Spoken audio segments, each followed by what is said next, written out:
வாழ்க வையகம், வாழ்க வையகம், வாழ்க வளமுடன்.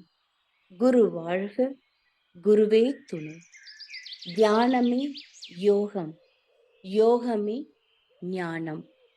தமிழ் ஆனந்த யோகம் வாழ்க வளமுடன். தமிழ் ஆனந்த யோகத்தின் இன்றைய சிந்தனை துளி, தீய எண்ணங்களும் கர்ம வினையே. அருட்தந்தை மகரிஷி எண்ணிய எண்ணம் எல்லாம் செயலாய் மாறியேதான் ஆகும் என்கிறார். உதாரணமாக, ஒரே துன்பம் கொடுக்கக்கூடிய செயலை 2000 பேர் எண்ணுகிறார்கள் என வைத்துக் கொள்வோம். அதில் ஒருவர் மட்டும் அதிகமான அழுத்தமாக அந்த எண்ணத்தை கொள்ளும்போது அந்த 2000 பேருடைய எண்ண அலைகள் வான்காந்தத்தில் பதிந்து இந்த குறிப்பிட்ட ஒருவரின் மூலம் எழுச்சி பெற்று அந்த எண்ணம் செயலாய் மாறி அந்த ஒருவருக்கு துன்பத்தை கொடுத்துவிடும். அந்த துன்பத்திற்கான கர்ம வினை பதிவுகள் செயல்படுத்தியவருக்கு ஒரு குறிப்பிட்ட சதவீதமும், அந்த எண்ணத்தை கொண்டவர்களுக்கு அதன் அழுத்தத்திற்கு ஏற்றவாறு ஒரு குறிப்பிட்ட சதவீதமும் வினைப்பதிவாக பிரித்து கொடுக்கப்படும். இந்த கணக்கை யார் சரிபார்ப்பது என்ற கவலை நமக்கு தேவையில்லை. அது இறைநிலையால், அலை இயக்கத்தால், இறை நீதியால் சரியாக கொடுக்கப்படும். எனவே துன்பம் தரும் எண்ணங்களை எண்ணினாலும் அதற்கான பாவம் நம்மை வந்தடையும் என உணர்ந்து கொள்ள வேண்டும்.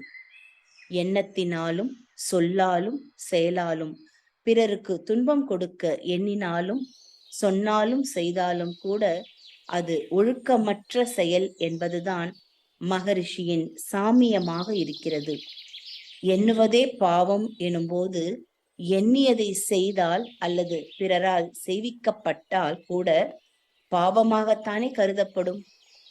எண்ணம் மற்றும் சொல்லால் பிறருக்கு துன்பம் தர நினைத்தாலும் அது ஒழுக்கம் இல்லை. செயலால் துன்பம் தந்தால் அது ஒழுக்கமே இல்லை என்பார் மகரிஷி. ஒரு செயலால் ஏற்பட்ட துன்பத்தின் கர்ம வினை முழுமையாக அதை செய்தவருக்கு பதிவாகிவிடும்.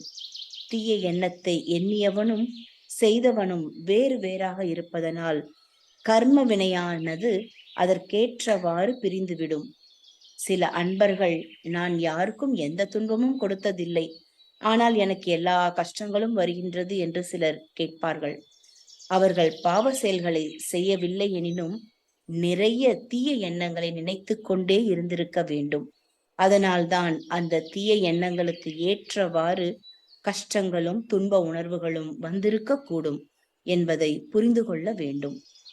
இறைஞான ஆசிரியர் நன்மணி ஐயா அவர்களுக்கு நன்றிகள். வாழ்க வளமுடன் ஐயா. வாழ்க வளமுடன். நன்றி அம்மா, வாழ்க வளமுடன். இன்றைய சிந்தனை தீய எண்ணங்களும் கர்மவினை என்பது சிந்தனையாக இருக்கிறது. இன்றைய சிந்தனை இந்த சமுதாயத்தில் மக்களிடம் இருக்கக்கூடிய பல கேள்வி முடிச்சுக்களுக்கு விடையை கொடுப்பதாக அமைந்திருக்கிறது. மகரிஷியினுடைய தத்துவங்கள் ஆழ்ந்து அதை சிந்தித்து உணரும் போது இங்கு இருக்கக்கூடிய எல்லா கேள்வி முடிச்சுக்களும் அவிழ்க்கப்படுகிறது என்பதை நாம் இன்றைய சிந்தனையின் மூலமாக உணர்ந்து கொள்ள முடிகிறது. அதாவது எண்ணம் என்று சொன்னால் அந்த எண்ணம் தான் சொல்லாக செயலாக மாறுகிறது என்பது அனைவருக்கும் தெரியும். நாமே ஒரு சொல்லை சொல்லுகிறோம் அல்லது செயலை செய்கிறோம். எண்ணம் என்ற ஒன்று தோன்றாமல் அதை செய்வதில்லை. ஆனால் நிறைய நேரங்களில் நினைத்து பாருங்கள், எண்ணுவோம், ஆனால் செய்ய மாட்டோம். செய்வதற்கு துணிவு இல்லை, உடலில் வலு இல்லை, சந்தர்ப்பம் இல்லை, சூழ்நிலை இல்லை. இதற்காக என்ன பண்ணுவோம்னா அதை எண்ணி விட்டு அதை எண்ணமாகவே வைத்து விடுவோம். இப்படி பல எண்ணங்களை எண்ணி எண்ணி அப்படியே செயலாக மாற்றாமல் வைத்திருக்கக்கூடிய எண்ணங்கள் நிறைய இருக்கிறது. நாம் என்ன நினைத்து கொண்டிருக்கிறோம்? நாம் நினைச்சோம், அதை செய்ய முடியல, செய்யல, ரைட்டு. அந்த எண்ணம் எங்கோ மறைந்து விட்டது, வீணாக போய்விட்டது என்று நினைத்து கொண்டிருக்கிறோம். ஆனால் அது ஒரு அலை இயக்கம். எண்ணம் தோன்றினாலே அது ஒரு அலை இயக்கம். அப்ப என்ன ஆகிறது? அந்த அலை இயக்கம் இந்த பிரபஞ்ச களத்தில் பதிவாகி விடுகிறது. அப்ப ஒரு எண்ணத்தை எண்ணி அதை செயலாக மாற்றாமல் இருந்தால் அது பிரபஞ்ச களத்தில் பதிவாகி விடுகிறது. அப்ப இவ்வாறு பதிவுகள் சமுதாய பதிவுகளாக அந்த பிரபஞ்ச களத்தில் இருந்து கொண்டே இருக்கிறது. இப்பொழுது இந்த எண்ணத்தை செயல்படுத்தக்கூடிய அளவுக்கு ஒரு தைரியமும் உடல் வலுவும் ஒருவரிடம் இருக்கிறது என்று வைத்துக் கொள்ளுங்கள். அவன் இவ்வாறு ஒரு எண்ணத்தை எண்ணுகிறான். எண்ணியவுடன் இத்துணை எண்ணங்களும் காத்து கொண்டிருக்கிறது, செயலாக மாறுவதற்கு காத்து கொண்டிருக்கிறது. அதைத்தான் மகரிஷி எண்ணிவிட்டால் அது செயலாக மாறியே தீரும். அது உன் மூலமாக மாறுகிறதோ இல்லையோ, யாரோ ஒருவர் மூலமாக அது மாறித்தான் ஆகும் என்று சொல்லுகிறார். அப்ப அத்தனை பேரனுடைய அந்த எண்ணங்களும் சமுதாய பதிவாக இருக்கிறதே, அது அவன் மீது மோதி அவனை உடனடியாக செய்ய வைத்து விடுகிறது. அவன் செய்து விடுகிறான். இப்பொழுது அந்த செயலை அவனா செய்தான்? இல்லை, இத்தனை பேரும் சேர்ந்து செய்த செயல்தான் அந்த செயல். ஆனால் அவன் தண்டிக்கப்படுகிறான். அவன் ஒருவன் மட்டும் தண்டிக்கப்படுகிறான். பிசிக்கலா அவன் மட்டும் தண்டிக்கப்படுவது போல் தெரிகிறது. ஆம், அவன் தண்டிக்கப்பட்டதுக்கு காரணம் என்ன என்று சொன்னால், அவன் அழுத்தமாக நினைத்து அந்த செயலை செய்ததற்கு அவனுக்கு தண்டனை, ரைட்டு. ஆனால் அந்த தண்டனை அதற்குரிய முழுமையான விளைவாக இருக்கிறதா என்றால் இல்லை. இப்போ அவன் இவ்வளவு பெரிய துன்பத்தை செய்திருக்கிறான், இவ்வளவு பெரிய கொடுமையை செய்திருக்கிறான். அவனுக்கு என்ன தண்டனை கொடுத்திருக்கிறார்கள்? இதுதான் தண்டனையா? இன்னும் கொடுத்திருக்க வேண்டும் என்று சமுதாயத்தில் லட்சக்கணக்கான பேர் பேசுகிறார்கள். அப்ப அவர்களுக்கெல்லாம் என்ன புரியவில்லை என்று சொன்னால், இன்னும் கொடுத்திருக்க வேண்டும் என்று சொல்லக்கூடிய அந்த தண்டனை கொடுக்கப்பட்டிருக்கிறது. இறைநிலையில் செயலுக்கு விளைவு என்பது வராமல் இருக்கவே இருக்காது.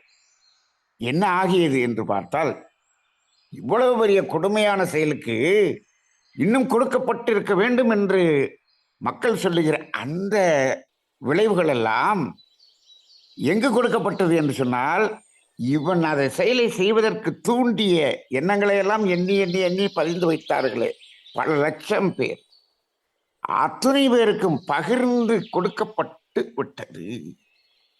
அங்கெல்லாம் வந்து விடுகிறது. அப்ப முழுமையாக விளைவு வந்து விட்டது. விளைவில் ஒரு பகுதியை அவன் அனுபவிக்கிறான். ஏனென்று சொன்னால், அதை செயலாக மாற்றியதனால் அந்த விளைவில் பெரும் பகுதி அவனுக்கு சென்று விடுகிறது. அது மீதம் அத்துணை அந்த எண்ணியவர்களுக்கெல்லாம் சென்று விடுகிறது, சென்று பதிந்து விடுகிறது. இப்போ இப்படி மகரிஷியினுடைய இந்த கர்மவினை தத்துவத்தையும் அலை இயக்க தத்துவத்தையும் ஆழ்ந்து சிந்திக்கும் போது நமக்கு பல விடைகள் தெரிகிறது. அப்ப என்ன, ஒருவன் எண்ணிக்கொண்டேதான் இருப்பான், நான் செய்யவே மாட்டான். ஆனால் கோடிக்கணக்கான எண்ணங்களை, இப்படி பிறருக்கு துன்பம் கொடுக்கும் எண்ணங்களை எண்ணிக்கொண்டே இருக்கிறான் என்று வைத்துக் கொள்ளுங்கள். அவனுக்கு இவ்வாறு யாரெல்லாம் செய்தார்களோ அங்கிருந்து வரக்கூடிய அத்துணை விளைவுகளின் தொகுப்பும் இவனுக்கு விளைவாக வந்து விடுகிறது. அப்ப இந்த இடத்தில்தான் நான் எந்த துன்பமும் யாருக்கும் கொடுக்கவில்லையே, எனக்கு ஏன் இப்படி துன்பம் என்று இறைவனிடம் கேட்டால் இறைவன் தமிழ் ஆனந்த யோகத்தின் சிந்தனை துளிகள் மூலமாக அவர்களுக்கு பதிலை கூறுகிறான். அப்படிதான் நாம் பார்க்க வேண்டியிருக்கிறது. நீ ஒரு துன்பமும் செய்யவில்லை என்று சொல்லுகிறாயப்பா, புலம்புகிறாயப்பா. ஆனால் எவ்வளவு துன்பம் கொடுக்கும் எண்ணத்தை நீ எண்ணி இருக்கிறாய் அப்படின்னு வரும். நான் துன்பம் கொடுக்கும் எண்ணத்தை எண்ணலையே அப்படின்னு அப்பயே சொல்லுவான். நான் துன்பம் கொடுக்கும் எண்ணத்தை எண்ணவில்லையே என்று சொல்வான். எப்படி எப்படி துன்பம் கொடுக்கும் எண்ணத்தை எண்ணவில்லை? இப்போ நீங்கள் பாருங்கள். இப்பொழுது நாம் ஒரு சிறிய உதாரணத்தை பார்ப்போம். இப்போ இது துன்பம் கொடுக்கும் எண்ணமா அப்படின்னு உங்களுக்கு தோணும். ஆனால் இயற்கையில் அது துன்பம் கொடுக்கும் எண்ணமாகத்தான் இருக்கும். எப்படி என்று பாருங்கள். இப்பொழுது நாம் என்ன செய்கிறோம்? ஒருவன் என்ன செய்கிறான்? இந்த உலகப் பொருள்களில் இவன் வசதியாக வாழ்வதற்கு இது வேணும் அப்படின்னு சங்கல்பம் செய்கிறார். இப்ப சங்கல்பம் செய்யறாங்கல்ல. நான் இதுக்காக தான் நம்ம இந்த ஒரு கிட்டத்தட்ட ஒரு 10-15 நாட்களாக இந்த சங்கல்பம் எப்படி இருக்க வேண்டும் என்பதை நிறைய சிந்தனைகளில் சொல்லி இருக்கிறோம். இப்ப அப்படி ஒருத்தர் சங்கல்பம் செய்கிறார் என்று வைத்துக் கொள்ளுங்கள். இப்ப அந்த பொருள் தேவைகள் 3 அடிப்படையில் இருக்கிறதா? இல்லை, தேவைகள் நிறைவேறிவிட்டது. இவர்கள் சங்கல்பம் என்று கேட்கக்கூடியதெல்லாம் தேவையை மீறிய பொருள்கள் மட்டுமே. 100%. 100%. சரி, இது எனக்காகவே கேட்கவில்லை. சில பேர் ரொம்ப சாமர்த்தியமாக கேட்கிறார்கள்.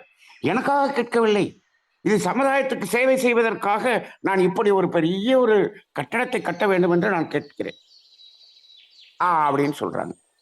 சரி, இப்போ அது நீங்க எதை கேட்டாலும், எந்த பொருளை கேட்டாலும் அதுல நீங்க ஒரு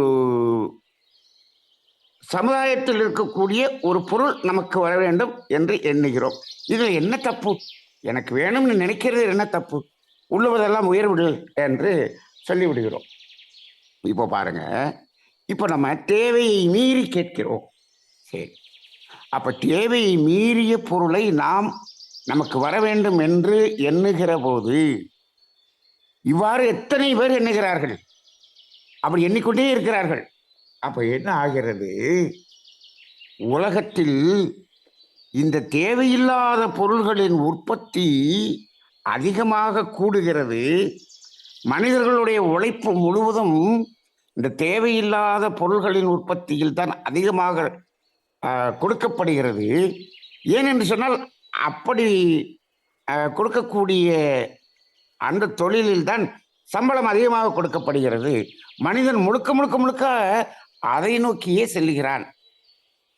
ஆனால் அடிப்படையாக தேவையை பூர்த்தி செய்யக்கூடிய ஒன்றில், அந்த அவற்றில் மனிதனுடைய நாட்டம் குறைந்து கொண்டிருக்கிறது. சரி, இப்போ என்ன ஆகும் என்று நினைக்கிறீர்கள் என்றால், நமக்கு அந்த தேவை என்பதில் பூர்த்தியாகாமல் அதிலேயே கஷ்டப்படக்கூடிய பல ஆயிரம் பல கோடி பேர் கஷ்டத்தில் இருப்பவர்கள் இருந்து கொண்டே இருக்கிறார்கள். இது உலகத்தில் எங்கு இருந்தாலும் சரி, நமக்கு பக்கத்தில் இருக்கணும்னு இல்லை, உலகத்தில் எங்கு இருந்தாலும் சரி, அவர்களுக்கு அந்த தேவையே பூர்த்தி செய்யப்படவில்லை என்று சொன்னால் அது யார் காரணம்? என்ன காரணம்? இங்கு இயற்கை மேலே இருந்து அது என்ன பார்க்கிறது? அனைவரது தேவையும் பூர்த்தி செய்வதற்கான வளங்களை இங்கு கொடுத்திருக்கிறோமே. இங்கு பல கோடி பேர் அந்த தேவைக்கே கஷ்டப்பட்டு கொண்டிருக்கிறானே. இதற்கு காரணம் என்ன என்று சொன்னால், இவன் தேவைக்கு மேல் எதையெல்லாம் கேட்டு பெற்றுக் கொண்டிருக்கிறானோ அதுவெல்லாம் அப்படி அது பெருக பெருக அங்கு இல்லாமல் ஆகிறது. இதுக்கு நான் என்ன செய்ய முடியும்? நான் எனக்கு என்னுடைய திறமையில என்னுடைய அறிவை கொண்டு நான் எனது தேவைக்கு மேல் நான் அதை பெருக்கிக் கொள்கிறேன். அவன் அதை செய்யவில்லை என்று சொன்னால் அதற்கு நான் என்ன செய்ய முடியும் என்று சாமர்த்தியமாக பதில் சொல்லி விடுகிறான். நீ சாமர்த்தியமாக இருப்பா, நீ சாமர்த்தியமாக எண்ணுகிறாயப்பா. உண்மையிலே அந்த சாமர்த்தியத்துக்காகத்தான், அந்த சாமர்த்தியம் என்ற எண்ணத்துக்குத்தான், அந்த எண்ணம் தான் உனக்கு கர்ம வினையாக மாறப்போகிறது. அப்ப இது என்ன அப்படி சொன்னோம்னா, இது சமுதாயத்துக்கு துன்பம் கொடுக்கும் எண்ணம். சமுதாயத்துக்கு துன்பம் கொடுக்கும் எண்ணம். இது நான் எதற்கு சொல்லுகிறேன் என்று சொன்னா ஒரு உதாரணத்துக்கு சொல்லுகிறேன். ஏன்னா இப்படி யாரும் சிந்திப்பதில்லை. நிறைய எண்ணங்கள் நேரடியாக சொல்லுகிறோம். நேரடியாக துன்பம் கொடுக்கும் எண்ணங்கள் இருக்கிறது. அதையெல்லாம் ஈஸியா சொல்லிடலாம். ஆனால் இப்படி ஒரு எண்ணம், இது துன்பம் கொடுக்கும் எண்ணம் என்று யாரும் ஒத்துக்கொள்ள மாட்டார்கள். நாம் ஒத்துக்கொள்ளவில்லை என்று சொன்னாலும் அங்கு இறைநிலையின் கணக்கில் இது சமுதாயத்துக்கு துன்பம் கொடுக்கக்கூடிய எண்ணமாகத்தான் எடுக்கப்படும். அப்ப எப்படி எல்லாம் வருகிறது என்று பாருங்கள். அப்ப துன்பம் கொடுக்கும் எண்ணம், நான் துன்பம் கொடுக்கும் எண்ணத்தையே எண்றது இல்லையே. எனக்கு இது வேணும் அது வேணும் தானே எண்ணினேன். இதுதான்ப்பா எண்ணினேன். ஆனால் அது எங்கோ ஒரு இடத்தில் இப்படி இருக்கும்போது அது பாதிக்கும்.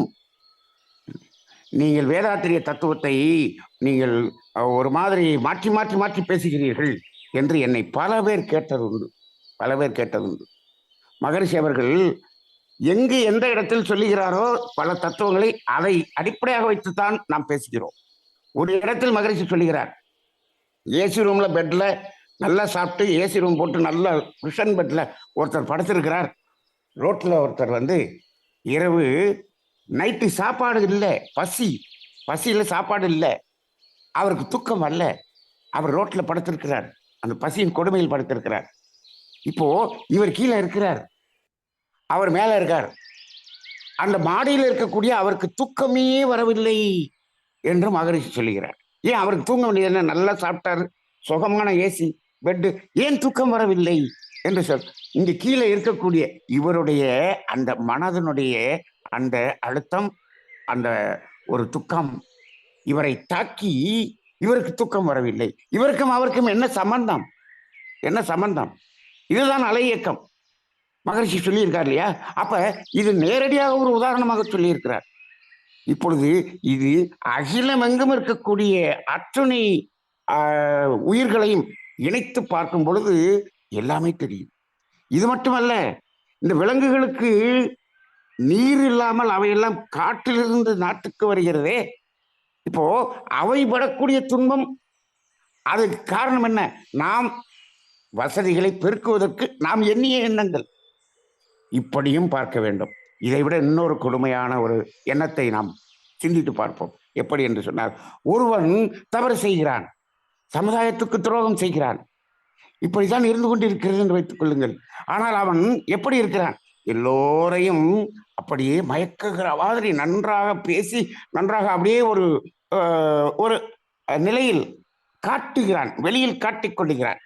இப்போ அவர் கூட இருந்து பயணித்துக் கொண்டிருக்கிறார்கள் என்று வைத்துக் கொள்ளுங்கள். இப்போ நீ செய்தது தவறுப்பா, நீ செய்யக்கூடியது தவறு என்று இவர் கூட இருக்கிறவர் எடுத்து சொல்ல வேண்டுமா? சொல்ல வேண்டும். ஆனால் இவர் என்ன செய்கிறார்? நமக்கு எதுக்கு வம்பு, இதை எதுக்கு நாம சொல்லிட்டு நாம இந்த பெருமையில் நம்மை பெருமைப்படுத்தி கொண்டு செல்வோமே என்று அங்கு ஒரு 10 பேர் கூடவே போறாங்கன்னு வச்சுங்க. சொல்லவும் இல்லை, ஆனால் கூடவே இருந்து கொண்டிருக்கிறார்கள் என்று வைத்துக் கொள்ளுங்கள். இப்பொழுது அந்த தீமையான எண்ணங்களுக்கு, செயல்களுக்கு நீங்கள் உடந்தையாக இருக்கிறீர்கள். நான் ஒன்றும் நீ இதை போய் செய்யணும்னு நான் சொல்லவே இல்லையே, நீ சொல்லவே வேண்டாமப்பா. ஆனால் நீ கூட இருந்து நீ சொல்லவில்லை என்று சொன்னாலும் நீ அதை ஆமோதிக்கிறாய் என்ற அர்த்தம். அப்பொழுதும் அது தீய எண்ணமாகத்தான் வரும், அதில் உனக்கும் பங்கு இருக்கிறது. இப்படியெல்லாம் பார்க்க வேண்டும். போங்க சார், இப்படியெல்லாம் பார்க்க வேண்டும் என்று சொல்லி இப்படியெல்லாம் சொன்னீர்கள் என்று சொல்லி எப்படிதான் வாழ்வது? அப்படிதான் வாழ வேண்டும். இதுதான் அலையக்க தத்துவம். அப்ப இந்த அளவில் நாம் சிந்தித்து பார்த்தால்தான் நமது வாழ்க்கையிலிருந்து, நமது எண்ணங்களிலிருந்து தூய்மை அடைய முடியும். அப்பொழுதுதான் நமது சந்ததிகள் நன்றாக இருக்கும். இந்த அளவில் சிந்தித்து சிந்தித்து சிந்தித்து உணரும் பொழுது நாம் ஓரளவுக்காவது திருந்துவோம். அந்த அளவிற்கு ஒரு அற்புதமான ஒரு ஆழமான சிந்தனையை கொடுக்கக்கூடிய இன்றைய சிந்தனையாக இருந்தது. இந்த அளவிலே எண்ணங்கள் எண்ணினாலே அது கர்மவினையாக மாறிவிடும். ஏனென்று சொன்னால் அந்த செயலை யாரோ ஒருவன் செய்து விடுகிறான். அது செய்வதற்கு உடந்தையாகவும் இருக்காதீர்கள். அப்படி இருந்தால் அதை விட்டு விலகி விடுங்கள். வள்ளலார் சொல்லுகிறார், உள்ளொன்று வைத்து புறமொன்று பேசுவார், உறவு களவாண்மை வேணும். அந்த இடத்துல டோட்டல் அவன்கிட்ட ஒதுங்கி பேச்சுவார்த்தையை வச்சுக்காதங்கிறார். ஏன்? இன்றைய சிந்தனையினுடைய விளக்கம் அதற்கு அந்த வள்ளலாருடைய அந்த வார்த்தைகளுக்கு பதில் சொல்லுகிறது.